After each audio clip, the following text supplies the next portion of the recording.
Hawkeye TV, man. Bad fan motor belt. Change the fan motor belt. Put brand new filters in the system.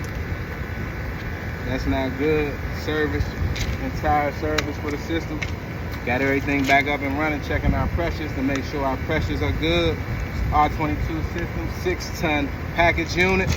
So it's for a church here in the local DMV area, so we got them back up and running today. And you see that? We got condensation. So our system is producing enough air across that coil for it to want to condense. Everything is working properly. New fan motor belt. It's Hawkeye TV. Let's go.